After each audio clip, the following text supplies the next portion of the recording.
because as some of you might know, I work with Kurumal as the cartoonist. And so we got together over a good lunch or dinner, and we came up with some ideas, and Caylie told me some of the ideas. And one of those things you'll notice is that I could relate to what she was saying instantly, which is that sense of sort of creative chaos that it is having young kids, right? And so we did the illustration with all the stuff in her life going round, and then here it is. It's a real book, and I'm going to promote it tonight. There it is, Bedtime Stories for Busy Mothers. Now, I have to make an admission, right? I haven't read the book. That's because it's not. But I can still endorse it, because just the other day we were on a camping trip, and at night the lights are down and we're reading, and my wife is next to me and she's reading Caylie's book, and you know how I know? The giggling. Every 2 minutes there comes a giggling. Oh, I know. And then she'd elbow me in the, while I was sort of reading mine. And yes, yeah. Oh, did you know that this happened to Caylie and that happened to Caylie? And if you know Caylie, which I'm sure most of you do, you know that she's had a very adventurous life. And those adventures, and in both before kids and after kids, is contained in this great book. And if you buy it, which I'm encouraging everyone to do tonight, because we support artistic people in this community, so painting, books, come on up and come and see me or see Olivia there, and it's $20, and it'd be going to a very worthy cause. And with that, I'm going to say welcome, congratulations to Caylie. You did a great job, and I will hand you the floor. Thank you, Brad.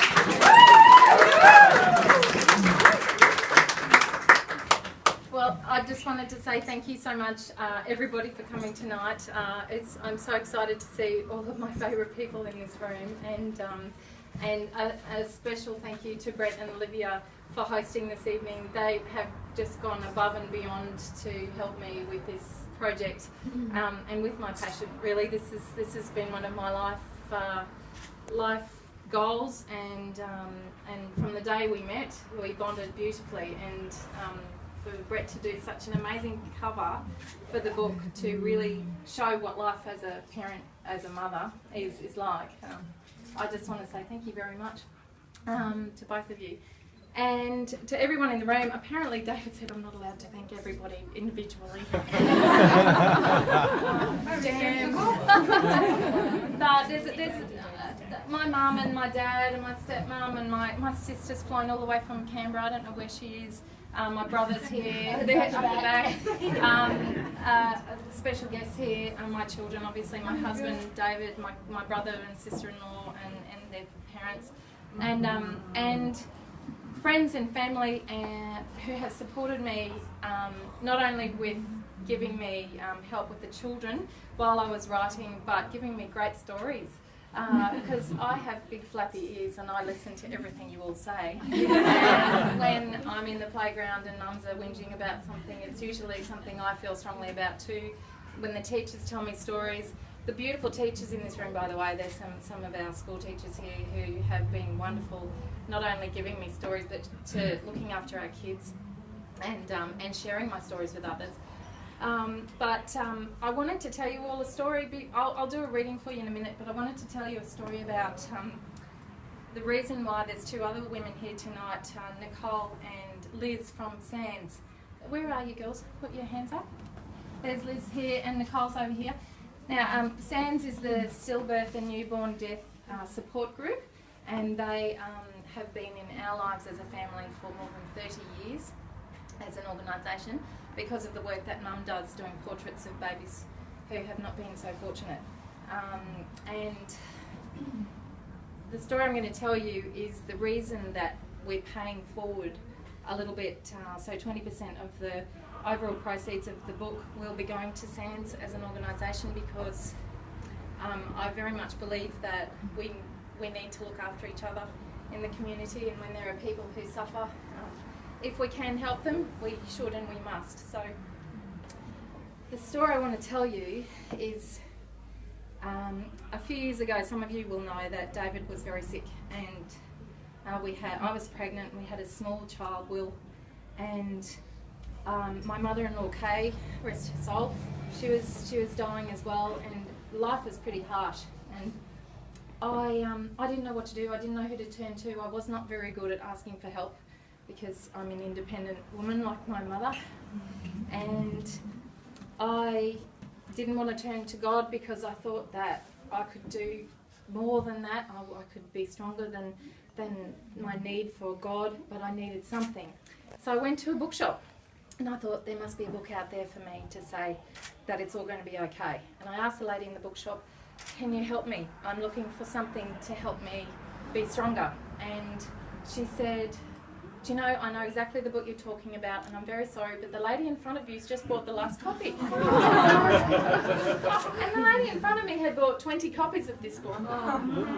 And she, I said, that's fine, no problem, I'll just order a copy.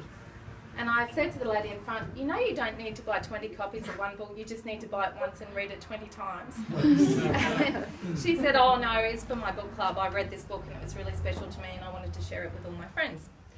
So I said, oh, that's lovely. And she said, why do you want it?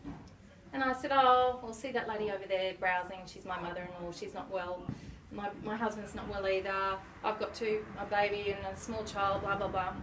I told her a little bit of the story. And she said, well, I'm not sure if this book is going to help you, but I'd like to give you a copy of my book. So she took one from the 20 and she gave it to me and she hugged me and she said, you know, you're not alone, there are people there for you. And she hugged me in the middle of the shop. The book lady cried, that lady cried, I cried, my mother-in-law cried. And you know, I took that book home and I put it next to my bed. And I have never read it. I've never opened a page of that book.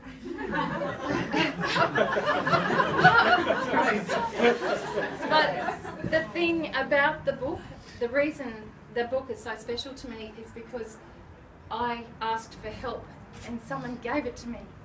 And it was the first time I'd asked for help in the whole journey.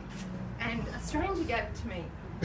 So the reason for the book, the reason for the stories that I write every week is because I want to help other parents, other mothers, other women, other dads who are really bad at asking for help and who they sit in their houses with their children, they think they can cope with it all by themselves. You know, they don't see the funny side, they don't see that they can just, they can get a hand if they ask for it. So that is the reason for the book. The reason we're passing some proceeds to SANS is because we want to lend a hand to others who need it, and I would encourage all of you to buy more than one copy tonight, not just for the sales.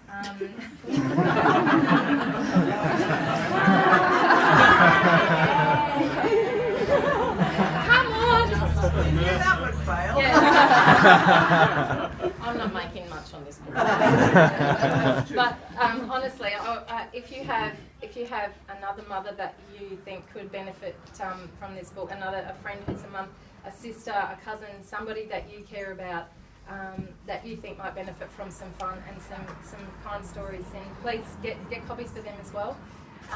Encourage them to read it too. Read it.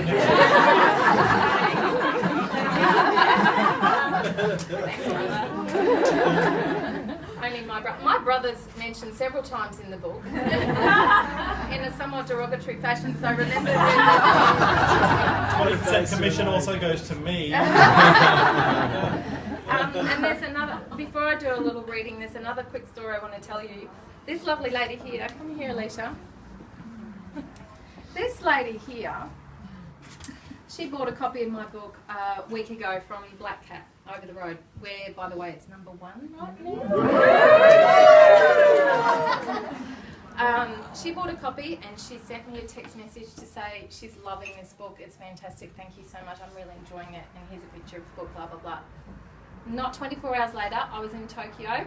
It was about 10 o'clock at night time, and I get an email from her saying, Caylie, I don't want to be the one to tell you this, but I'm glad I am. But pages 172 to 179 are missing, and there's black splodges through the book, and this doesn't match, and that doesn't match, and I'm really sorry, and I will run around Brisbane and take books off shelves for you, and I'll do anything I can to help you through this time. and only one book was damaged.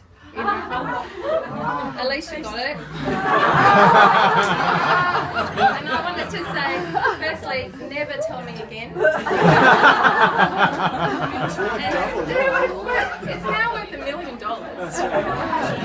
And I'm so pleased it was you, because if it had been a reporter from the Courier Mail, I really thank you for sharing and for looking after me. So, and if you don't mind, shall I do a little reading from the book?